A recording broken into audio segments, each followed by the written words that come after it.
do the right thing and save lives. This message was brought to you by the National Road Safety Council.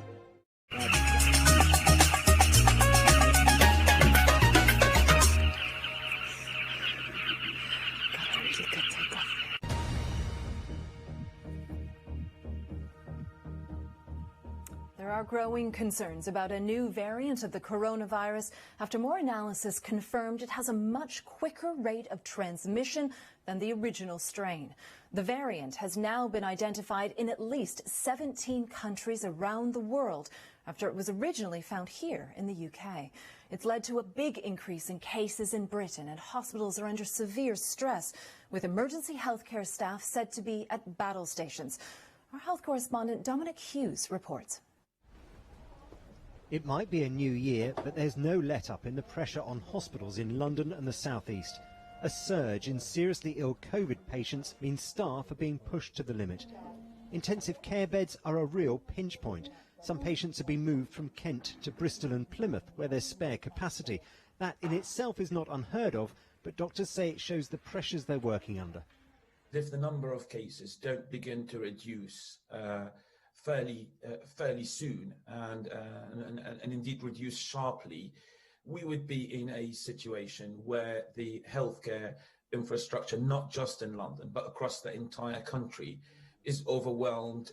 And it's not just rising patient numbers. Staff themselves are falling ill, meaning resources are getting stretched. Everybody's reporting a lot of pressure.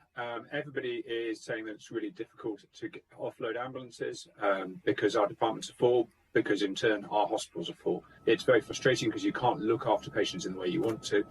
And you feel helpless when you know that there's a sick patient in an ambulance which you just can't get into a department because there isn't space. In order to provide some relief, the Nightingale Hospital in London is being made ready for non-COVID patients. But still, hospitals report the situation remains very difficult. When we are seeing major London trusts, as we've seen in the media today, basically saying that they are under real pressure, they are at more than double the normal rate of ICU admissions than they would see. They are turning whole floors into additional ICU space. That's when we know we're in a very, very challenging place. This surge in patient numbers is being driven by the new variant of the coronavirus. It's more contagious and it's affecting more younger people. And it's having an impact not just on hospitals in London and the South East, but right across the country. And new research highlights the impact the new variant of the virus is having on the R number, the rate at which it spreads. Under the lockdown, maybe over the course of 2 to 3 weeks, the cases would have decreased by something like 30%. But if the new variant is now present, with this increase in the R number, all of a sudden, instead of a decrease of 30%, we get a massive increase. The number of cases over the same period could triple. So this is more or less the most serious change in the virus that we've seen since the epidemic began. The best defence against the virus remains maintaining social distance, good hand hygiene and wearing face coverings. But the big concern is that as this new variant spreads, the extreme pressures now evident in London and the South East will soon be seen across the country. Dominic Hughes, BBC News. Well, we heard from Professor Axel Gandhi in that report from Dominic Hughes. He helped author the report on the new variant, and he joins us now.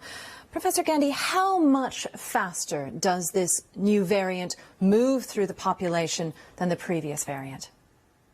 Let me first say that the analysis that we're talking about here is an update, an earlier analysis that has fed into government policy over the last few weeks.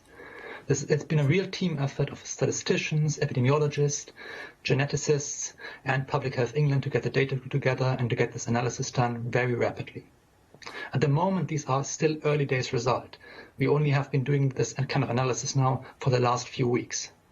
But in terms of how more rapidly it spreads, well, we estimate the R number, the reproduction number, the number of people infected per infected individual increases by about 0.4 to 0.7. But that is based on the situation of November, roughly where the lockdown in England was in place.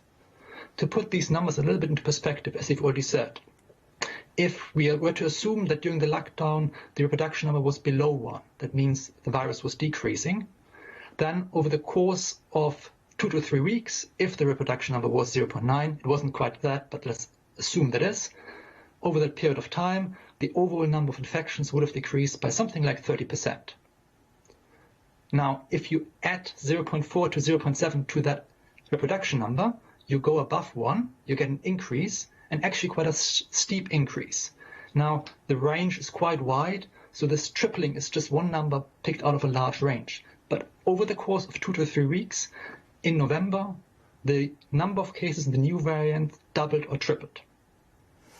I should probably caveat one more thing here, that it's not quite clear whether this will happen in other contexts. This is estimated based on November.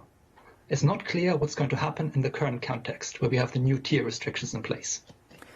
Professor Gandy, when the new variant was first talked about, there was some concern that it was particularly transmissible among young people. Is there any more evidence that this is the case? Well, we've seen some evidence that a larger proportion of young people was infected by the new virus than by the other ones. But I should say this may not be due to any biological reasons. This may be simply due to the kind of effects or the restrictions that were placed on young people as opposed to older people at this point in time. Schools were open, but the lockdown for the older population was in place. So it's not quite clear whether this difference is biological or simply a consequence of the way the restrictions were in place. 2 things to add. The differences are not that big. The new virus affects the entire population. Second thing is that in newer data, it's not quite clear. As we have come out of the lockdown in December, it seems that this difference wasn't as prominent anymore. So this is clearly something one needs to keep an eye on, but it's not quite clear whether younger people are more affected or not. Okay, thank you very much for tracking this for us. That was Professor Axel Gandy, Chair of Statistics at Imperial College London. Well, let's take a look at some of the other stories making the news. The New York Stock Exchange says it will delist 3 Chinese telecommunications firms because of their alleged links with China's military. The move comes after President Trump signed an executive order in November barring U.S. investments in Chinese companies that were seen as a threat to U.S. national security. Rescuers in Norway have found a body in the debris of homes swallowed up by a landslide near Oslo on Wednesday. It's the first confirmed fatality. Homes were buried under mud, some left teetering over a crater caused by the slide. 9 people, including children, are still unaccounted for. And Adobe Flash, the internet browser plugin used for watching animations and playing games, is being discontinued after 24 years. Released in the early days of the web, Adobe's Flash player was once one of the most popular ways to stream videos online. The software failed to make the transition to the smartphone era. A new era has begun for the United Kingdom after completing its formal separation from the European Union. There will be changes to many aspects of life, from travel to security, migration and business. On the first day of the separation, there's been no reported disruption to freight across the Channel between England and France. Our correspondent Mark Easton reports from the Dover port. The dawn of a new year, and at the UK border in Dover, the start of a new chapter for cross-channel relations. Bonjour, monsieur.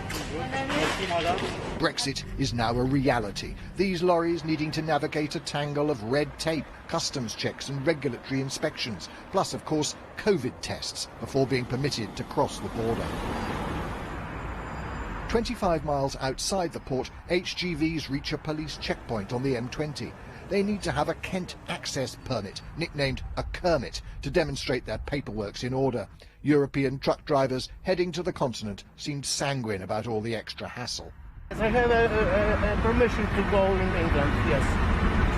And was that difficult? Was that an extra? No. Has it been difficult for you today? No. It's okay. I like England. Good for you. Traffic's usually light on New Year's Day, but with details of the trading deal with the EU published less than a week ago, many import-export companies are delaying journeys, with fears of widespread disruption to freight in the next weeks and months. Many shipments that we had booked for next week have been cancelled, and they're choosing to get their supplies from Europe rather than coming from the United Kingdom. So I do see that there is going to be some problems, obviously, with supplies. 1,651 days since the UK voted to leave the European Union, and finally Brexit has become a reality. Now we shall see what that choice means for our relationship with our nearest neighbours and for Britain's standing around the globe. Today is the first day of our complete independence from the European Union. Technically, we were independent on the 31st of January of last year, but of course we've just gone through the transitional period, and now that's completed. So we can say absolutely clearly that Britain is a sovereign, independent state. Taking control of our borders has meant new infrastructure, new IT systems to speed up customs processing, but they remain largely untested. New inland border facilities, but the largest is still not ready to open. Fingers are being firmly crossed. What the government is trying to do is essentially buy itself more time in quite a few areas. We know they're going to be waiving import controls on goods coming into the UK to allow them to be able to get the necessary systems and infrastructure in place to be able to manage that. The government accepts there will be bumpy moments as people adapt to the new post-Brexit environment, but insists that today marks the moment when the United Kingdom takes back control of its destiny. Mark Easton, BBC News, Dover.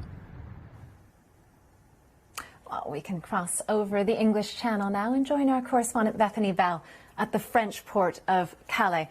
Bethany, what have you seen so far today? How's it going?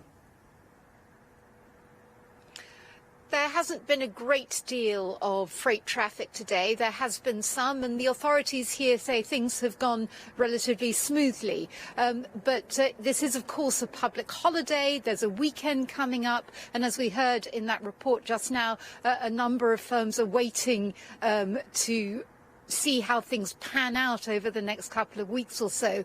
And what we're hearing here is that business may not be back to normal levels until the middle of January or so. And the authorities here say that they're prepared. They've had lots of dry runs about how to carry out all these new checks and custom formalities. But the question will be whether individual companies, the exporters themselves, will be prepared, whether they'll have got their heads around all the new red tape that is now required. And the head of the port here said that congestion isn't a necessary given, but everybody has to play their part in order to prevent delays. OK, Bethany, thank you very much, speaking to us from Calais. Well, let's speak now to the Conservative MP and prominent Brexiteer, Sir John Redwood. He was one of just 2 Conservative MPs to not vote for Boris Johnson's Brexit deal. Thank you for joining us. So why didn't you get behind the deal? Well, I was just pressing the government for a bit more good news on fishing, but I'm very happy that we're out. I've been campaigning for this for a long time. I think the British people made a very wise judgment in 2016, and they were badly let down by the previous Parliament. So well done, the Prime Minister, in leading us out. I now want us to take full advantage of the opportunities, so I'm pressing the government to come up with exciting plans to rebuild our fishing industry and have an onshore fish processing and exporting industry, as well as to domestic consumption, to have free ports and to have enterprise zones around our coastal towns, to build up our industry again by using a sensible grant regime that's geared to British interests, by changing taxes, which we weren't allowed to get rid of. I'm glad that the tampon tax has gone already. I think there are other VAT taxes that need to go, particularly, for example, on green products. I think we can do some really exciting trade deals in the Far East, which we weren't allowed to do under EU control. So there's huge opportunity.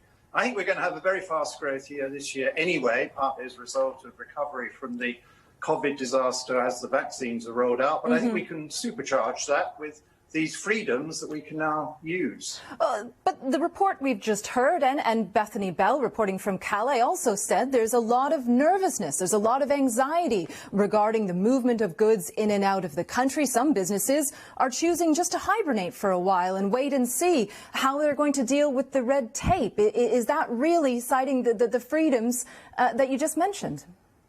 Well, I know the BBC wants the Dover-Calais link to go wrong. I don't think it's going to go wrong. That's true. I think both ports are very keen to make it work. But there are all sorts of links with the continent and all sorts of ways of getting freight there, and they will take their different market shares.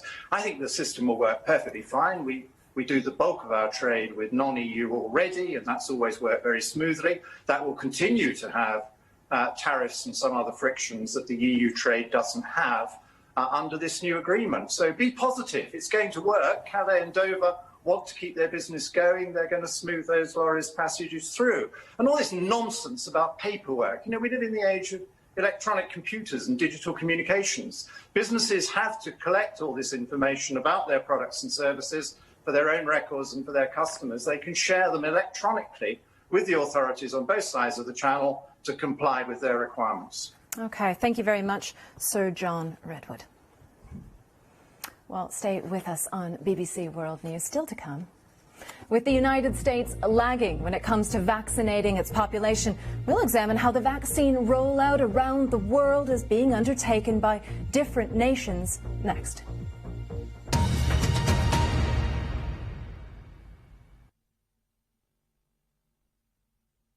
Before you can conquer the world, you need to understand it. Know the trends, then create your own.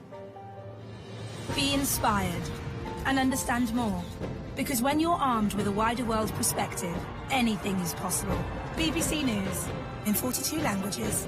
Make more of your world. BBC experts check the facts behind the stories making the headlines. Go to the BBC News website and app to answer any questions you have about the big stories of the day. Reality Check. Get the facts straight.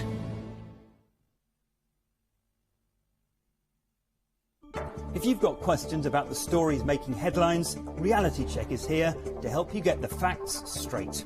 Our team of experts examine the evidence and cut through the spin. Join me, Chris Morris, here on BBC World News, or go to bbc.com/reality check.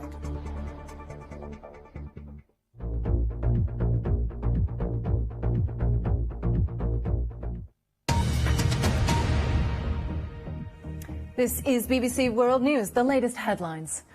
Research confirms that the new coronavirus variant discovered in the UK has a much quicker rate of transmission. A new era begins as the Brexit transition period ends and the UK completes its formal separation from the European Union. COVID-19 vaccines are being rolled out around the world. Almost 10 million people have already received their first shot, but it's not being distributed evenly across the globe. Some vaccine programs are racing ahead. At the top of the list is Israel, which expects to have vaccinated over 10% of its citizens by the end of this week. China has been able to vaccinate around 4.5 million people. Meanwhile, many vaccination programs in Africa will not even start until the middle of the year. And the COVAX scheme, a WHO vaccine initiative, aims to protect 20% of the populations from 92 low and middle income countries by the end of 2021. The UK's chief medical officers have defended the COVID vaccination plan after criticism from a doctors' union. People will receive the 2 doses of the Oxford and Pfizer vaccines 12 weeks apart instead of 4 weeks. I've been speaking to Professor Adam Finn, who, with other experts, has been advising the UK government on who should get the vaccine first. He explains the reasons behind the recommended delay between the 2 jabs. It's well known from all the vaccines that we use and have used historically that protection after a first dose doesn't just evaporate after a short period. So Pfizer are quite correct in saying that they haven't really tested doing this, but we can be fairly confident that the very high efficacy that we see even after 1 dose, just about 10 to 14 days after the administration of that dose, will persist at least reasonably well for a longer period. And the very important point is that that enables us to immunize people who would have no protection at all by giving more of them a first dose in this initial crisis period.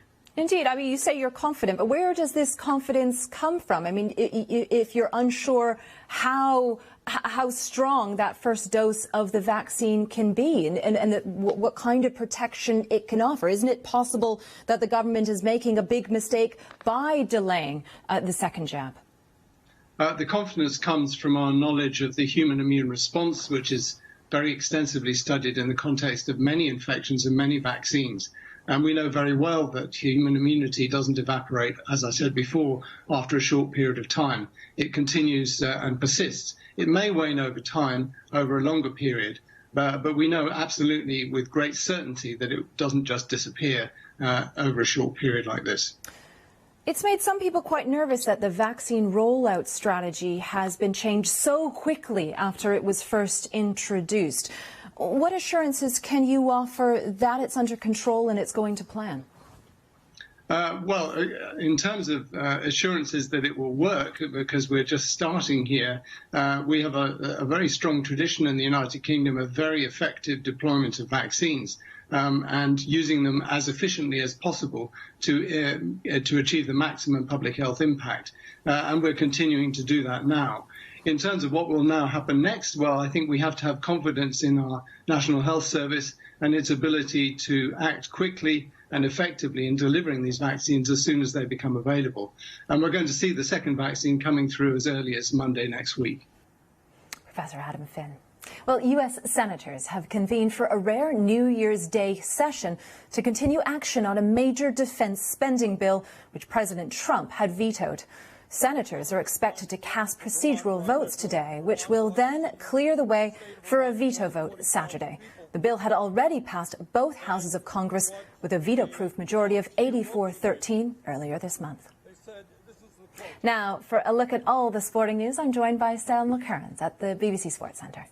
Thank you very much, Celia. Let's start with what could be the biggest sporting events of 2021, the delayed Olympics and Paralympics in Tokyo. Japan's Prime Minister says they will go ahead despite concern over rising coronavirus cases in the country. The city of Tokyo is now reporting over 1,000 daily infections for the first time. Our correspondent Katie Gornell has more.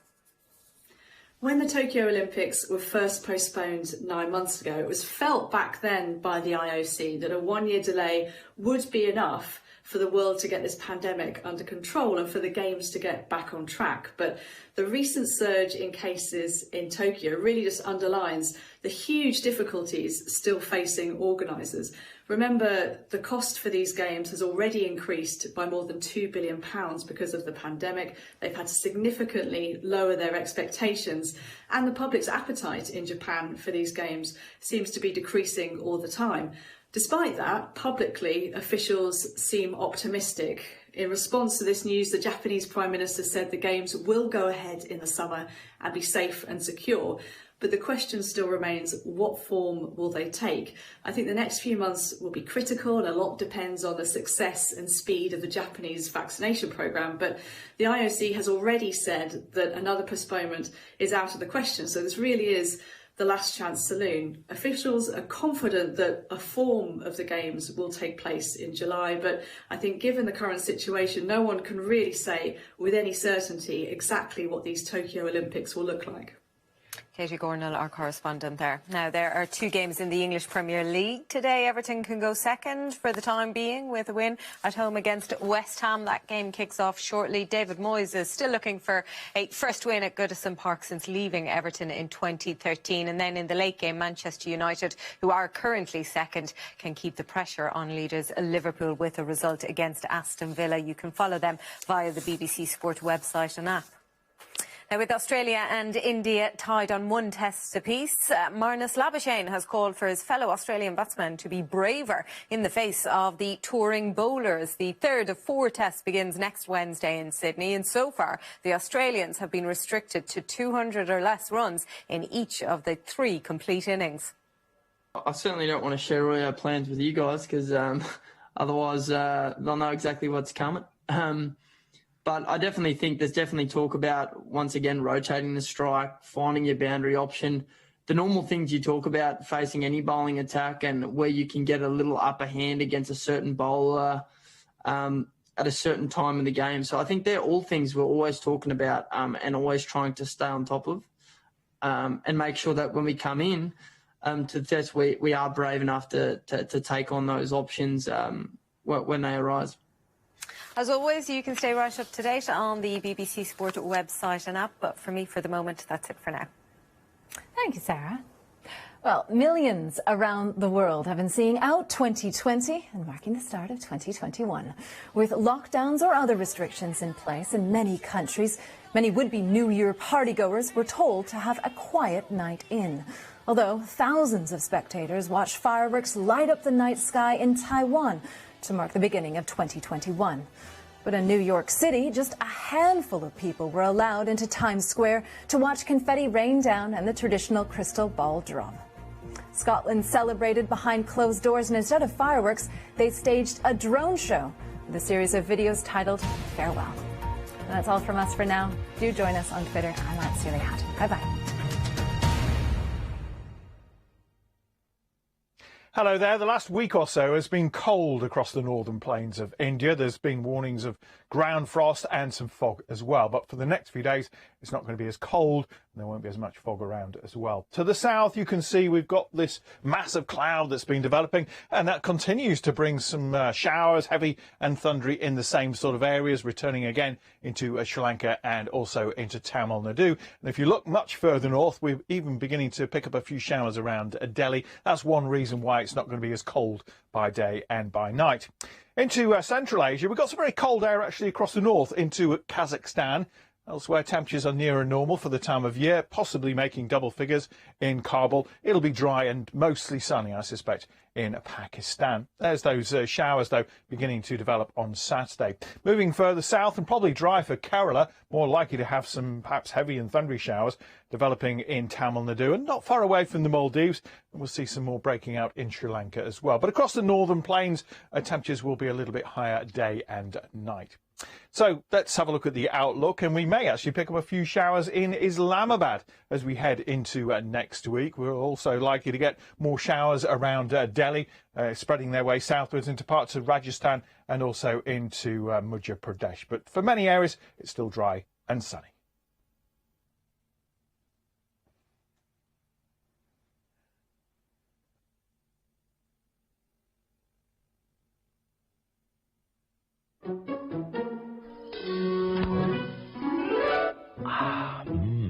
Ice cream खाएगी? Ice cream? ये है double आनंद। पहला आनंद policy term के अंत पर maturity claim का पूरा भुगतान, और दूसरा आपके अपनों के लिए लाइफ कवर की पूरी रकम बिना किसी प्रीमियम के। LIC new Jeevan Anand, Anand he Anand. For me, being British means having a sense of unity, but I think that's been dissolved. As I've grown up, and ideologies that I thought stood in place don't actually stand for anything. So it doesn't mean anything to be British other than really to have a queen in the Commonwealth. Well, that's a thinker, isn't it? It doesn't mean anything, does it? It doesn't matter. Disrespectful, people are rude, people are scruffy, all that sort of thing. Not at all. Not at all the English way now. We're an amalgamation of things because, the amount of countries that we took over and then, well, that didn't pan out so well. But the amount of other places that we took over, we've picked up so many different things, and because we have so many people living here, same as every country does, just a mix of everything, it's so difficult now to say that yes, this one thing is British. I'm Catty Kay from BBC News, and I'm based in Washington. And I'm Carlos Watson from Aussie Media, journalist and entrepreneur. Together, we'll bring you the ideas that are reshaping America. Conversations on a country undergoing change. For a fresh perspective.